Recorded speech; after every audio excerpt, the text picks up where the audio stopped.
Okay, Ji. So last time we were doing how we can formulate our P1 problem as a linear program. तो हमने दो reformulations देखी. Uh, in one case, where what we get this function, which is something a linear program which involves inequalities. We also studied how to convert these inequalities into standard form of linear program before we solve it, जो कि आज हम सीखेंगे.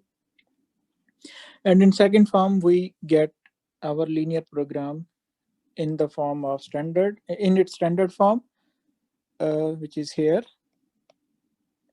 Okay, but at the cost of doubling our decision variables.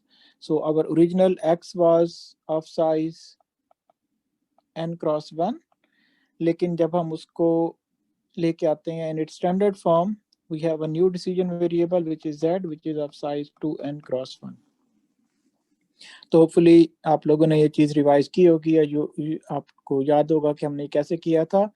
Today what we are going to do is how to solve how, is to see how to solve these linear programs in its standard form. ठीक है. So again I will explain it with an example और फिर उसके बारे में थोड़े बहुत issues क्या आते हैं उनको बता के then we will just finish it by introducing you guys with the MATLAB function जो कि सारा काम खुद ही करके दे देता है. In 2 dimensions you can solve it, but in larger than 2 dimensions you have to rely on MATLAB or some other computational tool. So how to solve a linear program?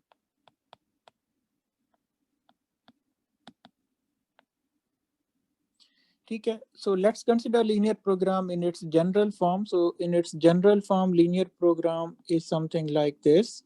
So we have to minimize C transpose X. This is linear objective function such that AX is less than equal to Y.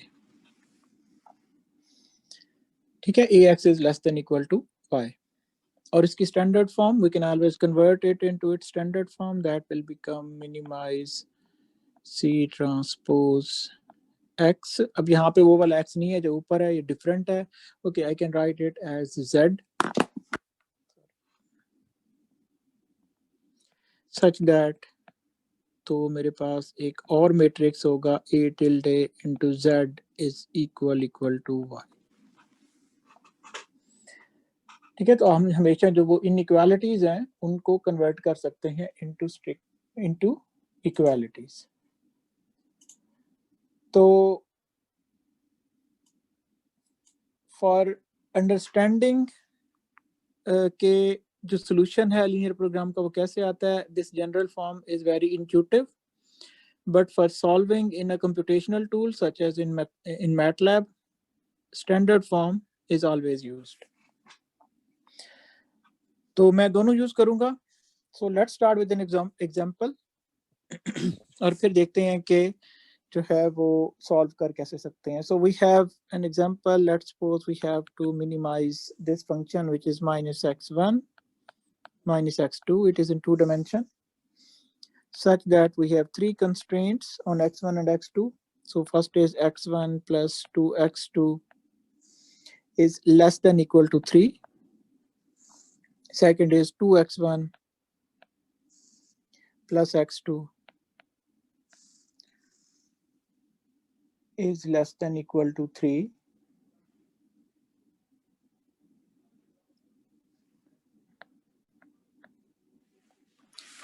ठीक है, और then we have x1 and x2 larger than equal to 0.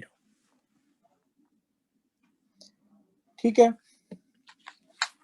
So just in comparison to its general form, यहाँ पे देखें आपके पास this is your function f of x. So इसमें आपके पास x is like 2-dimensional vector x1 x2. ठीक है, और what is the value of c here?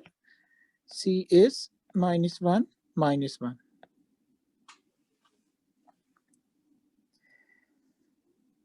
तो this equation C transpose X or equal to some constant k. Geometry में what is this equation? What do we call this equation in geometry? कोई मुझे बता सकता है? अगर आप 2 dimension में हैं तो ये इक्वेशन किस चीज को रिप्रेजेंट करती है? Sir reflection. अगर आप 2 डायमेंशन में हैं, it is simply a line. बिल्कुल सही कहा माज ने. A straight line. ax1 plus bx2 is equal to some constant, a straight line. और अगर आप 3 डायमेंशन में चले जाओ तो फिर माज ये क्या होगा? This will be a plane. 3 dimension में ये प्लेन होगा. अगर आप 4 डायमेंशन में चले जाओ तो एक हाइपर प्लेन होगा. ठीक है, 4 से ऊपर जितने भी डायमेंशंस में चले जाएं, this will always be a hyper plane. Now this is very interesting. अगर आप इसकी ज्योमेट्री देखें तो इसमें जो है एक आपके पास x1 x2 का प्लेन है, सॉरी x1 x2 का जो आपके पास कोऑर्डिनेट एक्सिस है. ठीक है, then you have this equation, for example in this case -x1 -x2. अगर आप इसको प्लॉट करें so you will get something like this, -x1 -x2 is equal to something. ठीक है, और फिर एक c वेक्टर भी होगा. Can anyone tell me what will be the relation of this c vector to this surface, for example in this 2 dimension? जब अगर हम 3 डायमेंशन में जाएंगे तो फिर जो c वेक्टर होगा उसका इस सरफेस के साथ क्या रिलेशनशिप होगा?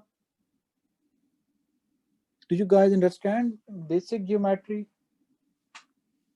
in hyperplane or plane or line? I'm expecting answers.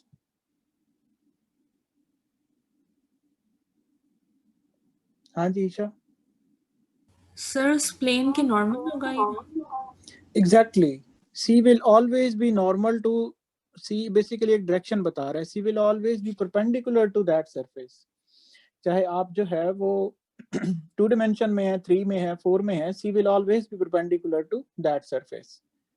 ठीक है, so that is how we define basically a plane in 3 dimension, और फिर उसको हम जनरलाइज कर देते हैं, but that is also true for a line in 2 dimensions. Okay, just keep this point in mind. तो अब हमने ये देखना है कि हमारे पास this is our problem, linear program in its general form. So let's see कि हमारे पास जो constraints हैं, so this is our these 3 are our constraints. ठीक है, these 3 inequalities, they are defining our constraints. Let's see what is our feasible region. Remember last time मैंने define किया था feasible region और feasible set is set of all x which satisfies these constraints, right? So let's plot this thing in x1 x2 and let's try to understand what our constraints are. So this is x1 x2. So first equation is x1 plus 2x2 is less than equal to 3. So x1 plus 2x2 is less than equal to 3. तो आपके पास जो equation बनेगी, let me use a different color. So if you plot this equation, which is x1 plus 2x2 is equal to 3, so you will get this line. So this point is 3. ठीक है, this point will be 1.5. ठीक है, और अगर आप इस line के ऊपर रहेंगे, you always have x1 plus 2x2 equal to 3. ठीक है, अब less than equal to 3 means all the region which is this one. ठीक है, now we have similarly a second equation. So second equation is 2x1 plus x2 is less than equal to 3. तो अगर आप उसको plot करेंगे, you will have another line like this. Sorry, ये straight line है, थोड़ी सी जो है टेढ़ी हो गई. You will have something like this. So this one is x1, sorry, 2x1 plus x2 is less than equal to 3. तो less than equal to 3 इससे नीचे वाला रीजन होगा सारा. तो अब ये आपको ये वाला रीजन दे रही है. Then you have two more regions, x1 is larger than equal to 0 and x2 is larger than equal to 0. तो एट द एंड अगर मैं सारा कुछ जो है वो समराइज करूं तो मेरा जो रीजन बन रहा है जिसके अंदर मैंने सर्च करना है जिसमें इन सब का इंटरसेक्शन होगा वो ये होगा, यहां तक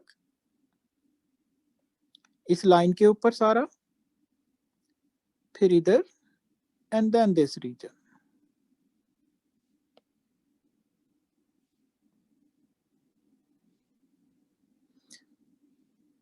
ठीक है, this is my feasible region जहां पे x1 और x2 की वो वाली वैल्यूज हैं जो कि मेरे गिवन कंस्ट्रेंट्स को सेटिस्फाई कर रही हैं. ठीक है, it is sort of intersection of all of these inequalities and equalities. इन सब का जो इंटरसेक्शन है वो ये वाला रीजन है. And in linear program this region is what we call polyhedra. It's a geometrical shape. ठीक है, the polyhedra which is a geometrical shape and this shape is always a convex function, convex set. मतलब ये हमेशा convex होगा, ये ऐसे नहीं हो सकता. फॉर एग्जांपल इस एग्जांपल में अगर ये ऐसे हो जाता, now this is a non convex set. ठीक है, क्योंकि अगर मैं एक स्ट्रेट लाइन से इस पॉइंट को और इस पॉइंट को ज्वाइन करूं तो स्ट्रेट लाइन के ऊपर जितने भी पॉइंट्स हैं वो इस सेट के अंदर नहीं है. ठीक है, so this polyhedra is a very special type of set which is convex set, जिसकी डेफिनेशन हम पढ़ चुके हैं. सो अब आपका जो x है वो या तो इस पॉलीहाइड्रा जो आपका ऑप्टिमल x है जो कि इन कंस्ट्रेंट्स को भी सेटिस्फाई करेगा और एट द सेम टाइम जो आपका -x1 -x2 वाली जो क्या कहते हैं ऑब्जेक्टिव फंक्शन है उसको भी मिनिमाइज करेगा, वो या तो इसकी सरफेस के ऊपर होगा पॉलीहाइड्रा की, ठीक है, या इसके अंदर कहीं पे लाई कर रहा होगा. No, that is the problem to be solved. अभी हमने सिर्फ एक फिजिबल रीजन उसका प्लॉट किया है. यहां तक क्लियर है before I proceed?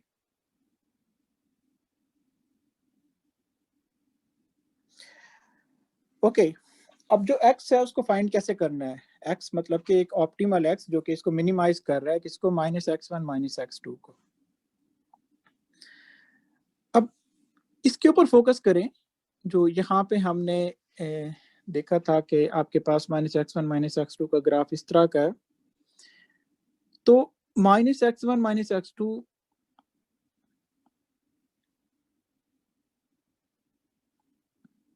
-x1 -x2 is equal to some constant k.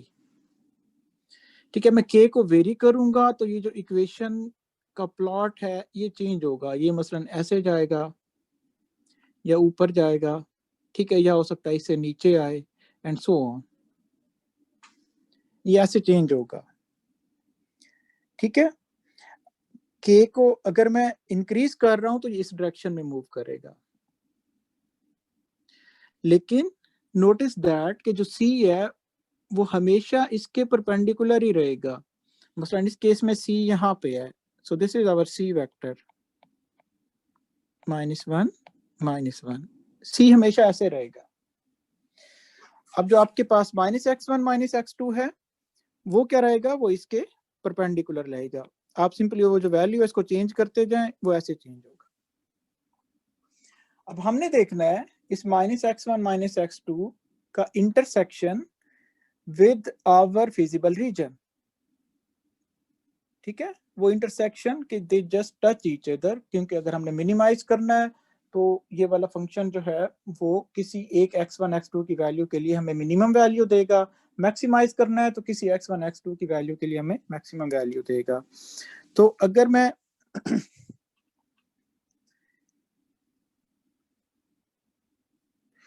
इस डायरेक्शन में लेके आ रहा हूं इसको, तो मेरा जो ये k है it is going to increase.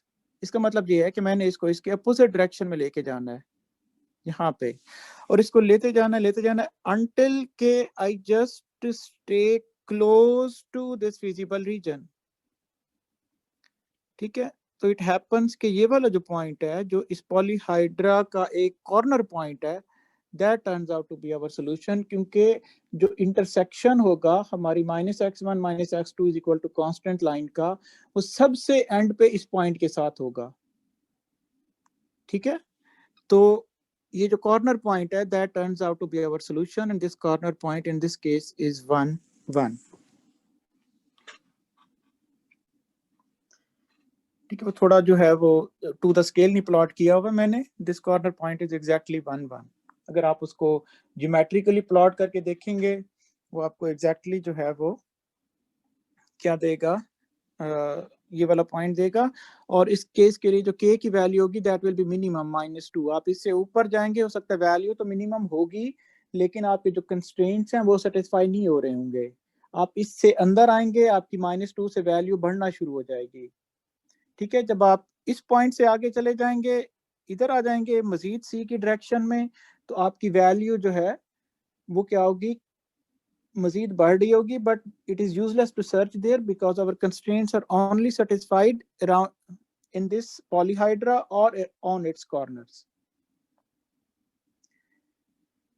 ठीक है, so the idea is we have to move this line, which is our objective line, as much as possible in the direction of this vector c while staying in the feasible region. ठीक है, so for example in this case the best that we can do is -x1 -x2 is equal to -2, which happens at x is equal to 1 1, and that is our corner of the feasible region. So this is always true. So this was a very unique observation made in 1949 I think, कि आपको जो है वो without taking derivatives you can compute the minimum of a function. So फिर लोगों ने उसके ऊपर जो है वो बहुत ज़्यादा इन्वेंट करना शुरू किया। So that observation is always true कि for a linear program, if an optimal solution exists, that solution always lies at the corners of your polyhedra, जो कि feasible region है। ठीक है, कॉर्नर्स के अलावा कहीं पे नहीं हो सकता वो सोल्यूशन, अगर कोई ऑप्टिमल सोल्यूशन एग्जिस्ट करता है तो हमेशा आपने सिर्फ कॉर्नर सर्च करने हैं। अब ऐसा हो सकता है कि आपके पास कॉर्नर्स बहुत ज़्यादा हों, तो आप बेसिकली एक मिनिमाइजेशन प्रॉब्लम को आपने कन्वर्ट कर दिया इनटू अ सर्च प्रॉब्लम, कि आप जो है फॉर एग्जांपल 0 0 से शुरू करें, फिर आप जंप कर जाएं यहाँ पे जो 0 1.5 है, फिर आप इधर जंप कर जाएं और जहाँ पे आपका जो है वो मिनिमम मिल रहा है कॉस्ट फंक्शन, वहाँ पे आप रुक जाएं, आगे नहीं जाना। क्यों? बिकॉज सेट इज कन्वेक्स, आगे जाने की जरूरत ही नहीं है। आप आगे जाएंगे तो फिर आपका जो फंक्शन है वो उसकी वैल्यू इंक्रीज करना शुरू कर देगी। So this is in highly intuitive way how do we solve a linear program in its general form or in its standard form. अच्छा, अब मेरा क्वेश्चन ये है, ये जनरल फॉर्म से हमने देखें, हमने पूरा एक फिजिबल रीजन बनाया। ठीक है, so now it should be clear to you कि why working only with standard form is sufficient for us. क्योंकि जो स्टैंडर्ड फॉर्म है ना, स्टैंडर्ड फॉर्म आपको हमेशा ये जो पॉलीहाइड्रा है इसके कॉर्नर्स पे रखेगी। यहाँ पे आप लोग हमेशा सर्च कर रहे होंगे जिस पॉलीहाइड्रा के कॉर्नर पॉइंट्स हैं। ठीक है, तो since our solution resides on the corners or on the surface of this polyhedra, so it is equivalent कि हम जो है वो स्टैंडर्ड फॉर्म से वर्क करें या जनरल फॉर्म से वर्क करें। But there are some issues associated with it, जो कि अभी आप लोगों को समझ आ भी रहे होंगे कि इसके साथ क्या इश्यूज हैं। तो let me explain those issues with an example. Suppose हमारे पास जो है वो कंस्ट्रेंट्स हैं। Suppose we have to solve this linear program, so minimize C transpose X such that we have two constraints, minus x1 plus x2 is less than equal to 1, and then we have x1 x2 larger than equal to 0. ठीक है, suppose हमारे पास ये दो constraints हैं और एक generic किस्म का आपने C ट्रांसपोज X डिफाइन कर दिया है। तो आपके पास क्या होगा कि इन कंस्ट्रेंट से आपने जो एक फिजिबल रीजन है वो प्लॉट कर लेना है। So this is x1 x2। So you have minus x1 plus x2 is less than equal to 1 is a line something like this. So this point is exactly 1. So this line is minus x1 plus x2 is equal to 1. तो less than equal to इससे नीचे वाला reason होगा ये सारा, और फिर ये बाउंड्री आ जाएगी आपके पास for x1 x2 larger than equal to 0. So आप पहले क्वाड्रेंट में देख रहे हैं, देखा पहले क्वाड्रेंट में रहे हैं, ठीक है, लेकिन अब जो आपका फिजिबल रीजन है वो एक्सटेंड कर रहा है टुवर्ड्स इंफिनिटी. अच्छा, अब यहाँ पे मसले होंगे कैसे. लेट्स सपोज कि हमारा जो पहला सिनेरियो ऐसा है जिसमें जो सी ट्रांसपोज एक्स है उसमें सी वेक्टर जो है वो ऐसा है 1 1. सी वेक्टर इज 1 1, इसको C1 कह देते हैं. तो मेरे पास जो सी ट्रांसपोज एक्स बनेगा, सो C1 ट्रांसपोज एक्स बनेगी एक सरफेस, एक स्ट्रेट लाइन जो किस तरह की होगी, x1 plus x2 is equal to some constant k. Okay, so C1 is 1 1. तो C1 को अगर मैं प्लॉट करूं तो C1 is this direction, this is C1. ठीक है, अब जो लाइन है C1 ट्रांसपोज x जो है वो इसके परपेंडिकुलर होगी, वो लाइन ऐसे होगी.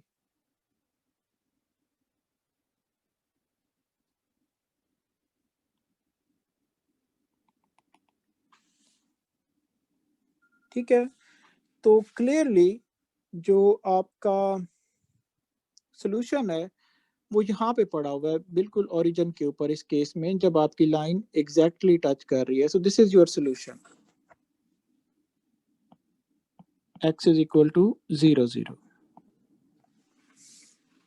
No problem, everything is fine अगर C1 हमारे पास जो है वो इस तरह का वेक्टर हो.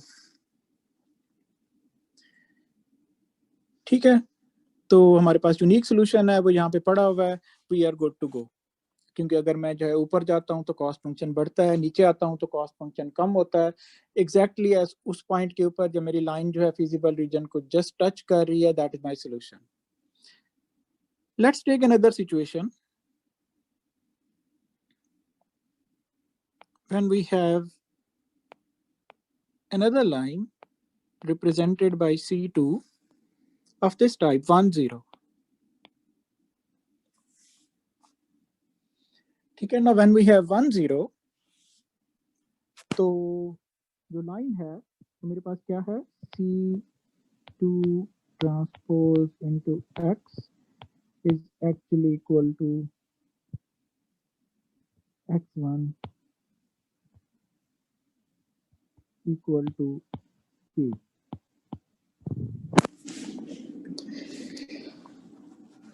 राइट, तो C2 जो है वो मेरे पास कोई डायरेक्शन है, C2 को यहाँ पे रिप्रेजेंट कर देते हैं लाइक दिस. तो दिस इज C2.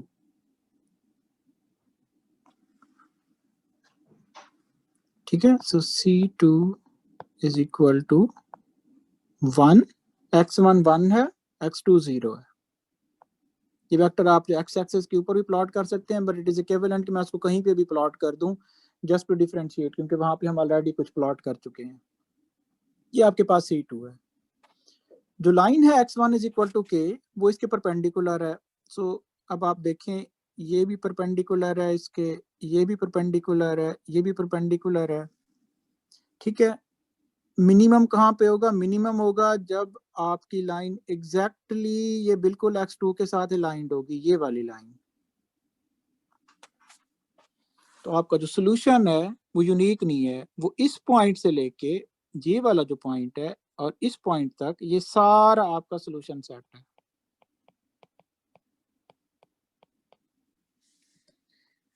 ठीक है, क्योंकि वो लाइन जो है वो एग्जैक्टली, तो any line any vector of the form 0x2, but जो x2 है उसके ऊपर लिमिट है, सो x2 इज बिटवीन 0 and 1, वो आपका सॉल्यूशन है. क्योंकि उस केस में आप टच कर रहे हैं अपने फिजिबल रीजन को और आपको जो मिनिमम है वो अटेन हो रहा है, लेकिन वो मिनिमम मल्टीपल एक्स पे अटेन हो रहा है। ठीक है, so any x of this form is a solution.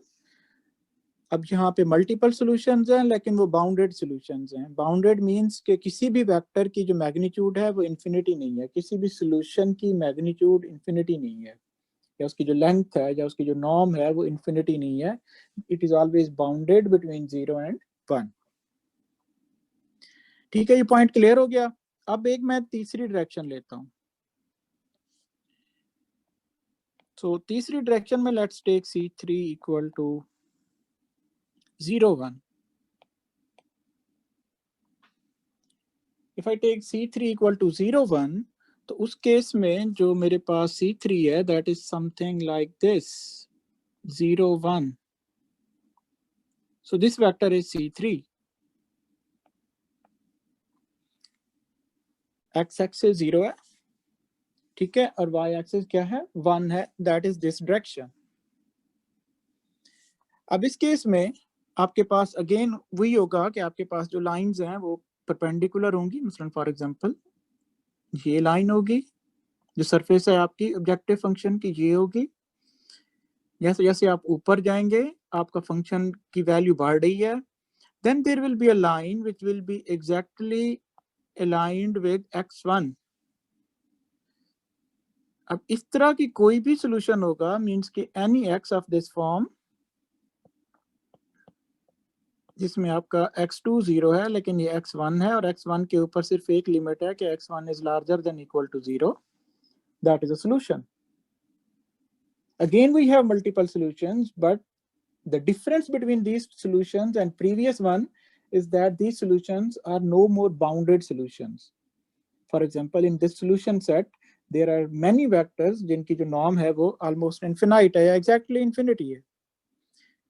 ठीक है, so multiple and unbounded। Okay तो इसी तरीके से लेट्स टेक अनदर एग्जांपल जिसमें जो है वो suppose I have C4 fourth, I have C4 which is equal to -1 -1 -1 -1। अब इस केस में जो आपकी डायरेक्शन है तो वो ये है। तो let me plot it with different colour. So this is C4। तो अब इसके परपेंडिकुलर जो आपकी लाइन बन रही है वो ये है, लेकिन जिस डायरेक्शन में अब ये लाइन में ड्रॉ कर रहा हूँ उस डायरेक्शन के अंदर आपका कॉस्ट फंक्शन हमेशा डिक्रीज होता जा रहा है, डिक्रीज हो ही जा रहा है। ठीक है, तो इस डायरेक्शन के अंदर आपका कॉस्ट फंक्शन डिक्रीज हो रहा है until you reach at infinity। तो आपकी जो कॉस्ट है, जो ऑप्टिमल कॉस्ट है, it's value is minus infinity here. तो what we say that no feasible solution exists here। इस पॉइंट के ऊपर आपका कोई भी feasible solution, अगर आप C4 की ये वाली चॉइस ले लें तो कोई भी feasible solution exist नहीं करता। So these are basically 4 issues which arise in any linear program जब आप उसको सॉल्व करने की कोशिश करते हैं। तो अगर यहाँ पे इसी तरीके से मैं इसको लिमिट कर दूं, किसी तरीके से इसको मैं एक still it is a convex set, अगर मैं जो है इसकी जो बाउंडेडनेस है टुवर्ड्स इंफिनिटी इसको खत्म कर दूं, then I am okay, I am good at finding solution of this linear program। ठीक है, so these issues may arise when you are solving a linear program, but the takeaway is if a linear program has at least one optimal solution, then it can always be found among the corners of the feasible region। तो ये जो आपका feasible region है, for example इस तरह का जो feasible region है, आपने सिंपल इसके कॉर्नर्स के ऊपर सर्च करनी है और आपको जो है वो क्या मिल जाएगा, एक ऑप्टिमल सोल्यूशन मिल जाएगा। तो अगर फॉर एग्जांपल ये ऐसे हो जाए, तो now there is a possibility कि आपका जो C1 वेक्टर है वो आके इसके साथ ऐसे लाइन हो जाए। यहाँ पे, तो अब आपके पास मल्टीपल सॉल्यूशंस आ जाएंगे जो कि यहाँ से लेके यहाँ तक होंगे, जैसे हमने यहाँ पे किसमें C2 के केस में देखा था. So that problem is always there, but the algorithm which we call simplex algorithm, and simplex you can find its implementation in MATLAB. So simplex algorithm simply tries to look around these corner points and provides us an optimal solution for any linear program. You can even write your own program, your own version of simplex. आपने simply किसी एक corner point से शुरू करना है, फिर आपने दूसरे corner point पे jump करना है, फिर तीसरे पे, फिर चौथे पे, फिर इस तरीके से, और आपने देखना है कि कहाँ पे आपका जो cost function है वो minimize हो रहा है. That will be your solution. Okay, so यहाँ तक कोई question before we stop here?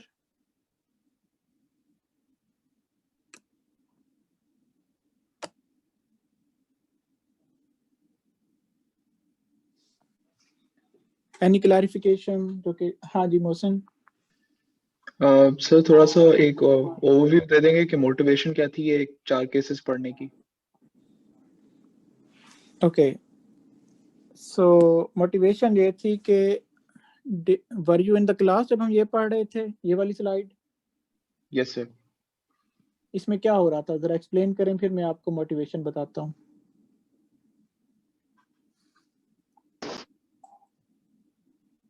What did we study here? Hello. Sir एक जनरल फॉर्म देखी थी कि लिनियर प्रोग्राम होता क्या है, उसके बाद फिर एक एग्जांपल देखी थी, उसके अंदर C transpose X is equal to K की प्लॉट देखा था 2 डायमेंशंस में. उसके बाद फिर एक फीजिबल रीजन का डेफिनेशन देखी थी, और फिर C transpose X is equal to K के हिसाब से हमने देखा था कि कॉस्ट फंक्शन रिड्यूस हो रही होती है तो सॉल्यूशंस कॉर्नर पे एग्जिस्ट करते हैं. ठीक है, वेरी गुड. अब देखिए लास्ट टाइम भी आपने एक सवाल किया था कि कब जो है वो, अगर हम देखिए हमारी ओरिजिनल प्रॉब्लम लीनियर प्रोग्राम नहीं है. हमारी ओरिजिनल प्रॉब्लम क्या है? हमारी ओरिजिनल प्रॉब्लम है कि हमने जो एक एक्स है उसके L0 नॉर्म को मिनिमाइज करना है. ठीक है, तो हमने उसमें 2 केसेस पढ़े. एक हमने कहा कि हम ग्रीडी एल्गोरिथम्स के थ्रू कर लेते हैं जैसे ऑर्थोगोनल मैचिंग परसूट है. दूसरा हम कर लेते हैं कन्वेक्स रिलैक्सेशन के थ्रू.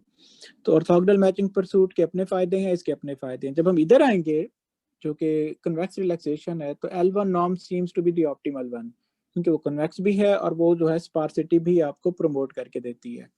सो व्हेन वी से कि L1 नॉर्म को हमने सॉल्व करना है, तो L1 नॉर्म का डेरिवेटिव नहीं ले सकते, we can not use gradient descent. तो फिर हमने कहा कि व्हाट शुड वी डू? फिर हमने कहा कि अच्छा let's convert that L1 norm into a linear program. Linear program में हमने लास्ट टाइम कन्वर्ट कर लिया था. टुडे व्हाट वी डिड कि हम उस लीनियर प्रोग्राम को सॉल्व कैसे करेंगे. ठीक है, तो लीनियर प्रोग्राम को सॉल्व करने के लिए we have this very beautiful algorithm, simplex algorithm. तो उसको जो है हमने देखा कि simplex algorithm simply benefits from the fact that कि आपकी जो फिजिबल रीजन बनता है उसके कॉर्नर के ऊपर ही आपको ऑप्टिमल सॉल्यूशन पड़ा होता है. तो उसको समझने के लिए हमने उसका फिजिबल रीजन देखा, सब कुछ देखा. Then we said that there could be some issues with this thing. वो इश्यूज क्या हो सकते हैं कि फॉर एग्जांपल आपका फिजिबल रीजन ऐसा बन रहा है, इस तरह की कोई चीज बन रही है जिस स्लाइड के अंदर है कि उसमें प्रोवाइडेड कि C1 C2 C3 C4 आपका जो कॉस्ट फंक्शन है वो किस टाइप का है. There could be a single unique solution, there could be multiple bounded solutions, there could be multiple unbounded solution, or even there could be a solution which does not even exist, right?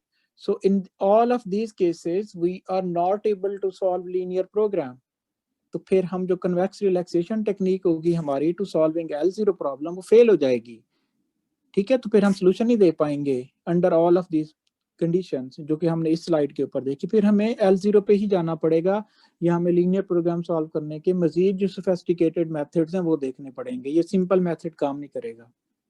That was the motivation before we could conclude कि हमारा जो L0 norm minimising solution है उसको solve करने के 2 तरीके हैं. Clear है ये पॉइंट समरी से मोहसिन? Yes sir. चलें, गुड. और कोई सवाल?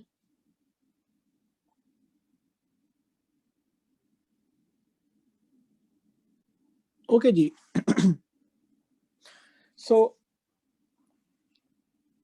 So this concludes our almost I would say 4/5 of our curriculum.